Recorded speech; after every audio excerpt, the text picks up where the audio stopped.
Good morning all of student. जैसे कि आपको विदित है कि आजकल विद्यालय में ग्रीष्मकालीन अवकाश है, तो आपके लिए थोड़ा सा कोशिश है। ये 2024 का पेपर है सामाजिक विज्ञान का, दिखाई दे रहा है आपको, बोर्ड परीक्षार्थियों के लिए। और आप देख भी रहे हैं जिस विद्यार्थी का ये पेपर है उसने 71 मार्क्स लगाए हुए थे, लेकिन 65 मार्क्स उसके आए हैं। तो देखिए हम आगे ले चलते हैं आपको शॉर्ट क्वेश्चन की तरफ। होमवर्क में मैंने आपको यही पेपर दे रखा है। सबसे पहला क्वेश्चन हमारे पास है, औद्योगिकरण सबसे पहले कहाँ शुरू हुआ था। तो ये क्वेश्चन कई बार भी आ चुका है और आपने संभवतः कक्षा 7 से पढ़ा है। तो सबसे पहले इंग्लैंड में हुई है। हम थोड़ा संक्षिप्त बताएंगे क्योंकि छोटी सी वीडियो बनाएंगे। उसके बाद देखिए ज़रा, सन 1942 में कौन सा आंदोलन शुरू हुआ था। खिलाफत आंदोलन, सविनय अवज्ञा आंदोलन, असहयोग आंदोलन, भारत छोड़ो आंदोलन। ये आंदोलन सभी महात्मा गांधी जी के द्वारा किए गए थे और इनका सबसे पहला जो आंदोलन था सविनय अवज्ञा आंदोलन 1917 था। अंतिम भारत छोड़ो आंदोलन ब्रिटिश सत्ता के लिए उन्होंने कहा था कि भारत अब छोड़िए, उसी के नाम पे क्या है, भारत छोड़ो आंदोलन 1942 में। इसको अगस्त क्रांति के नाम से भी जाना जाता है। प्रथम विश्व युद्ध में कौन सा देश केंद्रीय शक्तियों का हिस्सा नहीं था, जिसको हम कहते हैं ध्रुवीय देश और केंद्रीय देश। तो इनमें से ऑस्ट्रिया हंगरी क्या है, केंद्रीय शक्तियों का हिस्सा नहीं था, जबकि जर्मनी, ऑटोमन तुर्की, संयुक्त राज्य अमेरिका था।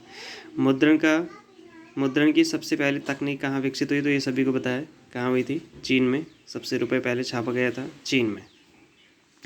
अगला क्वेश्चन की तरफ चलते हैं हम। इनमें से किस राज्य में काली मृदा मुख्य रूप से पाई जाती है। तो कहाँ सबसे ज़्यादा कहाँ होती, महाराष्ट्र। उसके बाद अन्य राज्य में भी है, लेकिन आपसे मुख्य पूछा गया तो आप क्या लगाएंगे, महाराष्ट्र में। ठीक है। उसके बाद देखिए, निम्नलिखित में से कौन सा कृषि प्रणाली को दर्शाता है जिसमें एक ही फसल लंबे और चौड़े में उगाई जाती है। तो इसको क्या कहते हैं हम, अत्यधिक कृषि करना, यानी कि गहन कृषि करना। ठीक है, कौन सी कृषि कहते हैं, गहन कृषि। अगला देखिए, अभी चैप्टर आपको पढ़ाई नहीं गई है, ज्योग्राफी में है। झारखंड में स्थित कोडरमा निम्नलिखित में से किस खनिज का अग्रणी उत्पादक है। ये बार बार आता है बेटा, इसको ध्यान रखें, ये बार बार भी आता है और हम जब ज्योग्राफी में आएंगे तब पढ़ाएंगे आपको। इसमें क्या है, अभ्रक है। निम्न में से कौन सा, ये भी बहुत ही इंपॉर्टेंट है, निम्न में से कौन सा उद्योग बॉक्साइट को कच्चे माल के रूप में प्रयोग किया जाता है।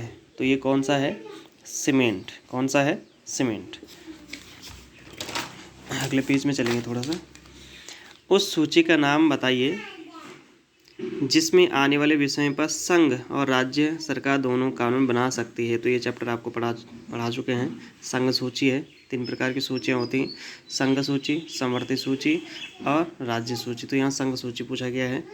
व्यक्तियों के बीच, अगला क्वेश्चन है तीसरा, व्यक्तियों के बीच धार्मिक आस्था के आधार पर भेदभाव न करने वाले व्यक्ति को कहा जाता है धर्मनिरपेक्ष।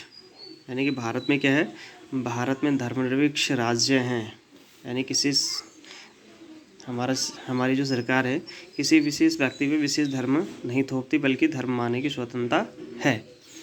अगला, 2019 में हुए लोकसभा चुनाव में किस राजनीतिक दल ने सर्वाधिक सीटें पाई हैं। तो यहाँ पे बीजेपी। और इस बार भी आपसे दोबारा पूछा जाता है, तो 2024 में भी क्या है, बीजेपी को सबसे अधिक सीटें प्राप्त हुई हैं। लोकतांत्रिक व्यवस्था राजनीतिक समानता पर आधारित होती है, यह कथन सत्य है या असत्य है। तो यह क्या है, सत्य है। छठा है, भूमिगत जल और कच्चा तेल में से कौन सा नवीनीकरण संसाधन है। तो भूमिगत जल क्या है, नवीनीकरण संसाधन है। भारत में राष्ट्रीय उपभोक्ता दिवस कब मनाया जाता है, 24 दिसंबर। NIC का पूरा नाम क्या है, ये बहुत ही कठिन सवाल आ गया था। इस प्रकार के आते हैं तो करना असंभव है, इसलिए हमें क्या है, थोड़ा बुक के अलावा इधर उधर भी देखने की आवश्यकता है। NIC राष्ट्रीय सूचना विज्ञान केंद्र। फिर देखिए ज़रा 9वां क्वेश्चन देखिए, राष्ट्रीय सेवा योजना NSS का आदर्श वाक्य क्या है, मैं नहीं तुम। फिर देखिए इसके बाद आपके पास लॉन्ग क्वेश्चन है, इसके लिए मैं आपको दूसरी वीडियो बनाऊंगा। इसमें लगभग इतना ही काफ़ी है, क्योंकि वीडियो फिर यह है सेंड नहीं हो पाती है।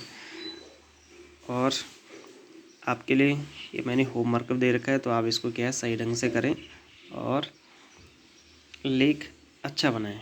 Thank you. Good morning.